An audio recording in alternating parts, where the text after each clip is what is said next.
So you're knee-deep in Act 1 of Baldur's Gate 3. You've just taken down Auntie Ethel, or maybe you let the hag slither away with a deal. Either way, you're poking around her grimy workshop in the Riverside tea house, and you find a letter. Just a scrap of paper, a few sentences signed with a single letter M. Most players will pick it up, read it, maybe shrug and move on, if they even read it at all. Everything in a hag's lair feels unsettling. But that letter isn't atmospheric set dressing. It's evidence, hard proof of a conspiracy linking two of the darkest factions in the game. When you finally piece it together, when you see what's really written between those lines, it completely rewrites one of the most heartbreaking companion stories in all of Baldur's Gate 3. The community has been arguing about this mystery since launch. Most people think it's cut content. Others claim they've solved it with a theory that's completely wrong. The real answer has been hiding in plain sight, and it's darker than anyone suspected. Here's what we find in Ethel's lair. In exchange, I have a girl who suits your particular appetites. Her mother's mind is failing.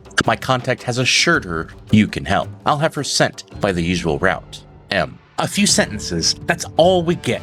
But those few sentences are about to unravel everything.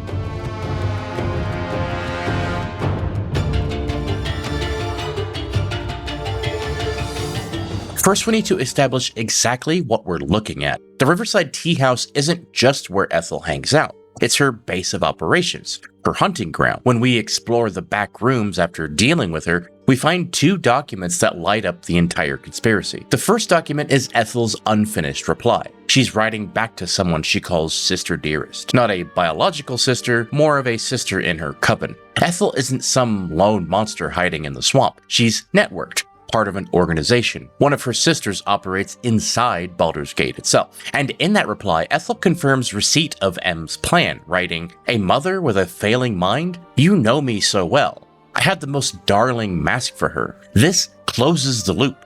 M sends the offer.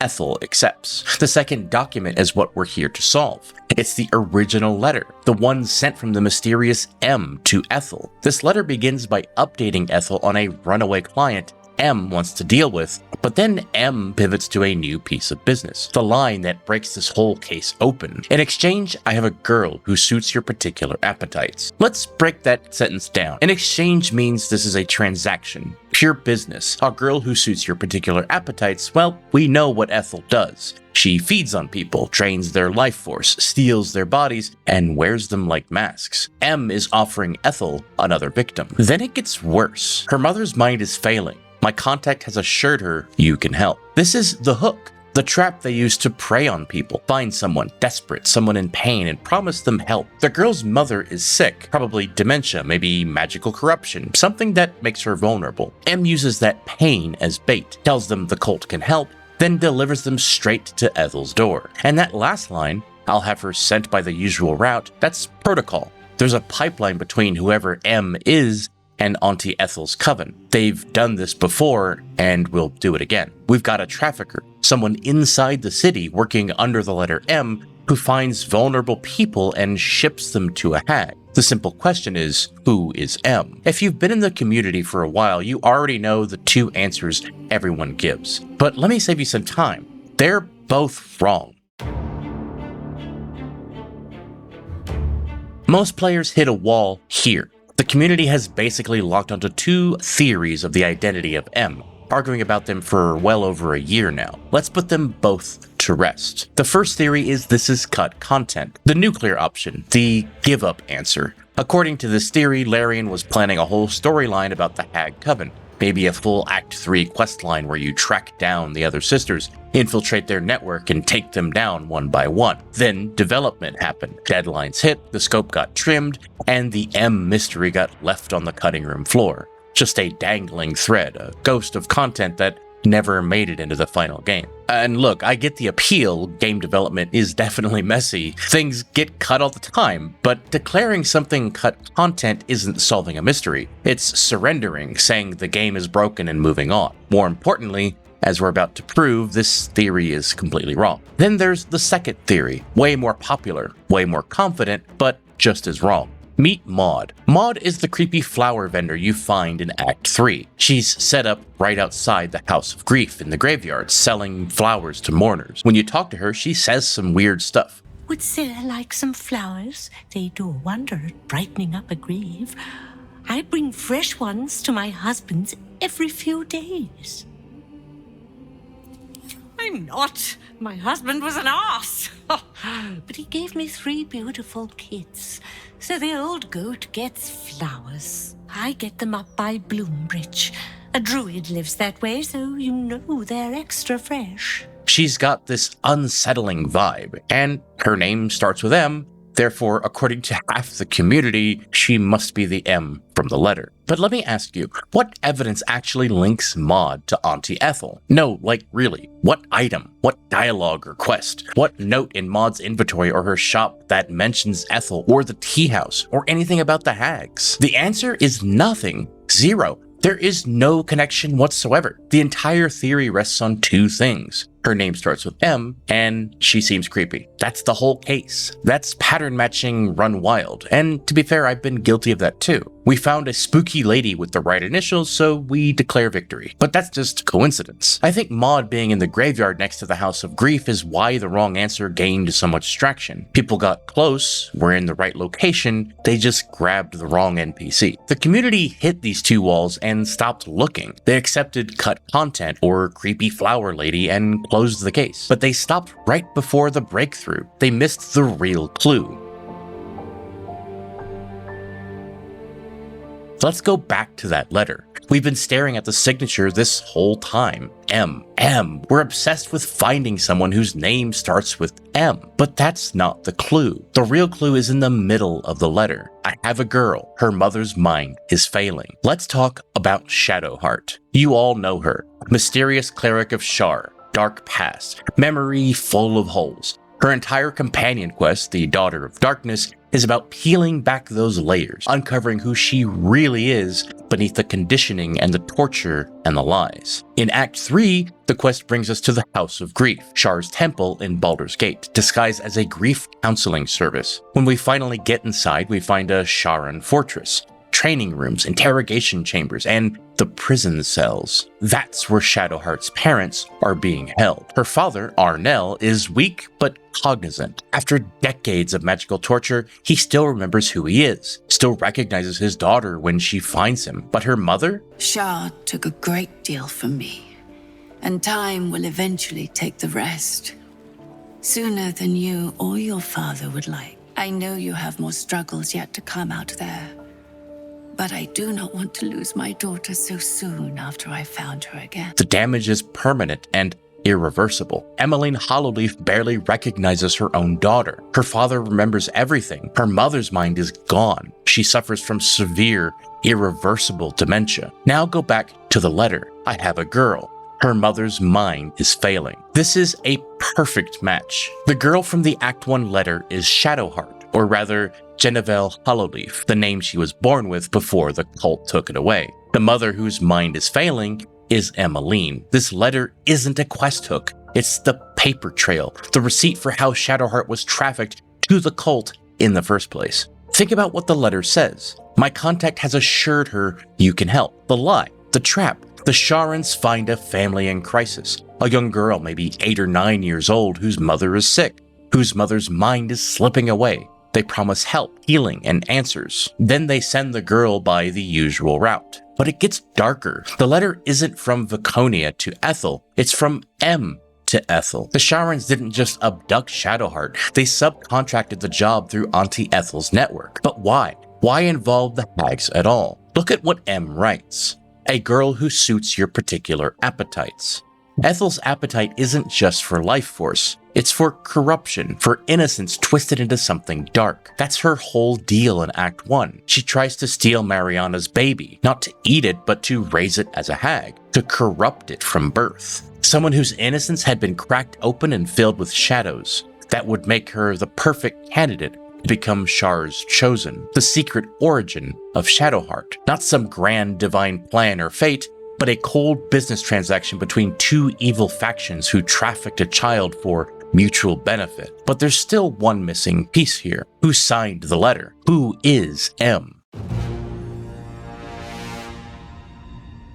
So we've established that the House of Grief is ground zero. That's where the conspiracy originates, where Shadowheart's abduction was planned and executed. So if M is the person who brokered the deal, who found Genevieve and her mother, who made contact and set the trap, then M is still working at the House of Grief. Back to Act 3. You walk up to the House of Grief for the first time. The building looks like a peaceful sanctuary from the outside. Maybe you've heard rumors about it. Maybe Shadowheart's quest led you here. Or maybe you just wandered in. Either way, the moment you step through those doors, someone greets you. Her name is Maude, and she's the receptionist, the public face of the House of Grief. Her whole job is what the cult officially calls the mapping of the heart. She greets you as a grieving one, and as the public-facing contact, she probes your pain and promises a path to peace, all to funnel you into the cult. Sounds compassionate and professional, but listen to what she's actually doing. First, you submit to the mapping of the heart. Only then can we know what is to be done with you. You seek to be unburdened, yes? The mapping of the heart can reveal the way. Yet, there is another here whose need is great. I think I'm supposed to do this. Do you know why you are here? There is something I lost. No. Had taken from me. My family. My life. I want it all back. Loss is a gift, girl. Do you still not understand that?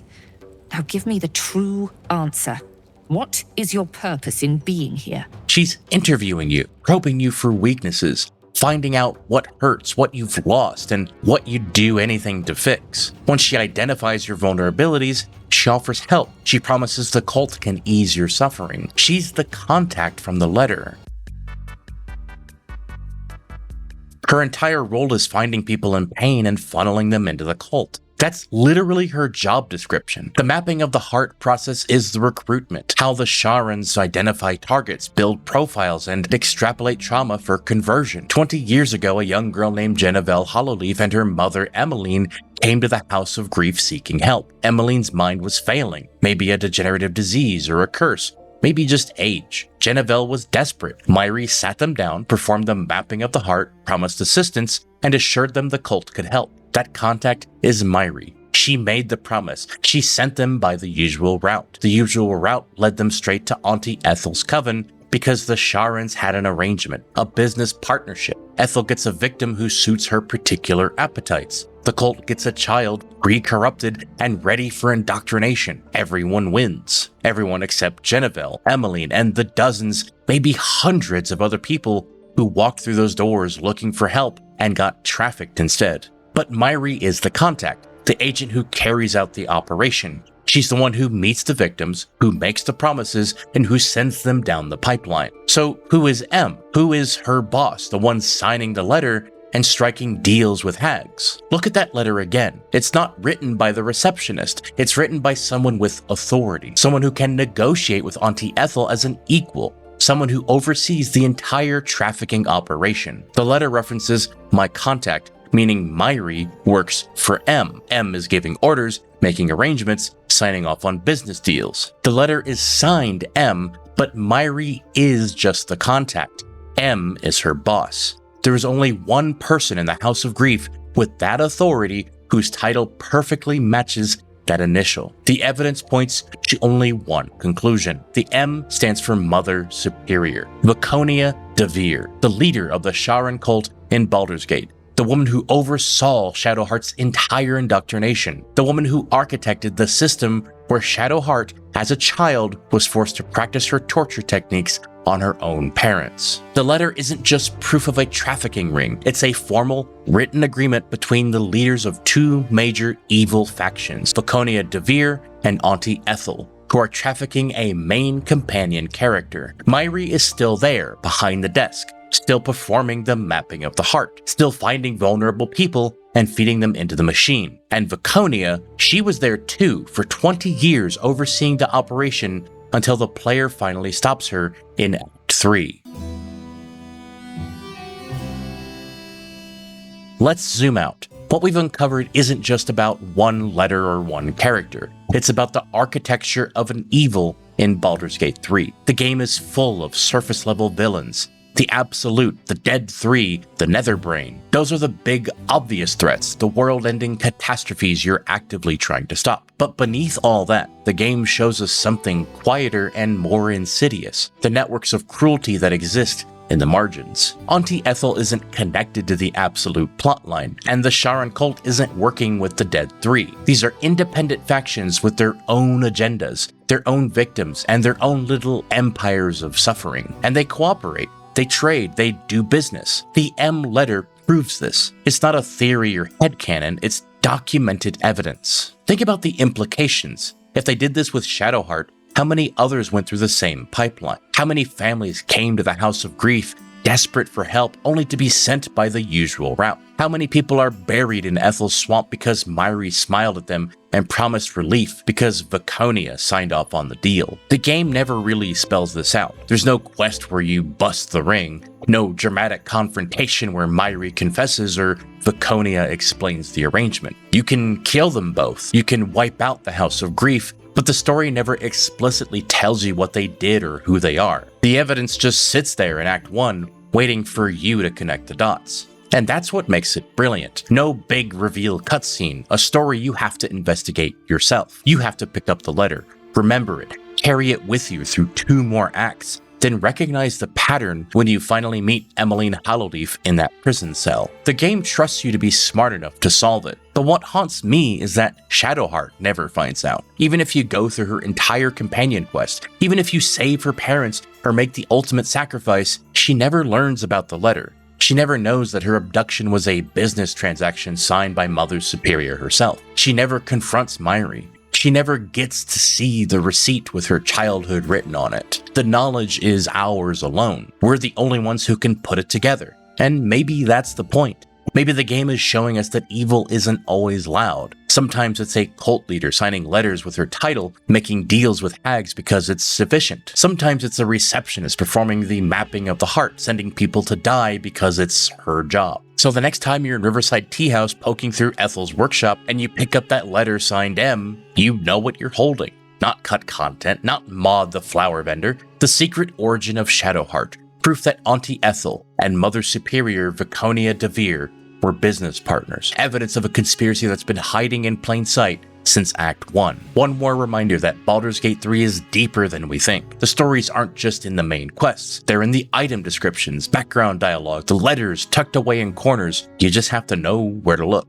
And if this breakdown changed how you see the game, leave a comment. Tell me what other mysteries are keeping you up at night. What connections have you found? What lore has the community missed? And if you haven't subscribed yet, do it now because this is what we do here. Dig into stories everyone else walks past. And there's so much more to uncover. And if you enjoyed this, click this video here because I did another video on Baldur's Gate 3 some time ago where I uncovered the entire lie behind the main quest.